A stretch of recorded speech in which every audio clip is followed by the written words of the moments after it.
This is what I wanted to see. This old RV.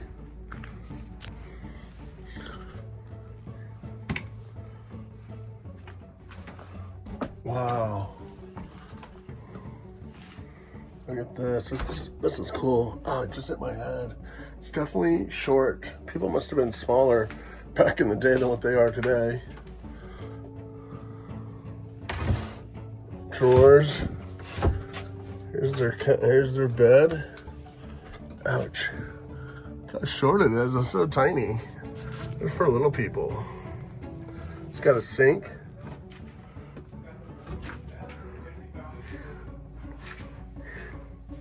Stove. So here's a propane tank for the stove. And then here is the water tank. And I guess you have to hand pump it to get pressure in order for the water to go through the pipes. Okay, so you were talking about this RV that we just went through. You said, what year is it again, 1937? No, it's a 1930 or 31 Model A truck chassis it's built on. Okay. So I presume it was made about that time. Mm-hmm. And so who owned it originally? It belonged to one of my mother's school teachers in Hemet, California. Oh, wow. My mother told me that the teacher and her husband took the thing one summer and went clear into Canada with it. Wow. Of course, the teachers were off 3 months during the summer at that time. Yeah. They had a place to sleep and eat, so it didn't matter where they were at. Yeah, I mean, there's... It only goes about 35 miles an hour. Oh, wow, okay. And then when you got it, you said you found it in Parker? Well, the teacher and her husband, when they retired, they drove it to Parker, Arizona, and they lived in it while they built a house along the river. And my dad bought it for $150 when I was 16 years old, and I drove it down here from Parker, 120 miles. And it's been sitting around the farm ever since then. And so did you guys ever use it? Did you ever My sleep in it?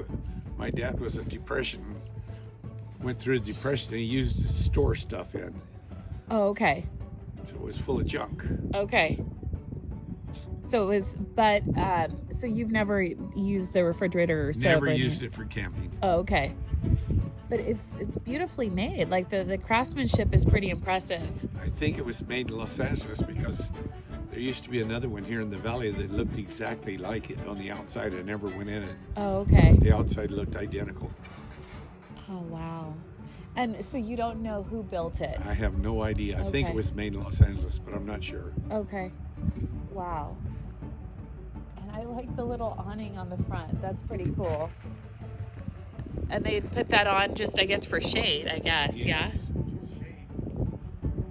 Yeah, incredible. And they could register this. Obviously, it has a license plate. It was licensed until 1950 something. There's a license plate on it. Wow. And what's the actual body of the truck? It's a Ford? It's a Model A Ford truck chassis. Okay.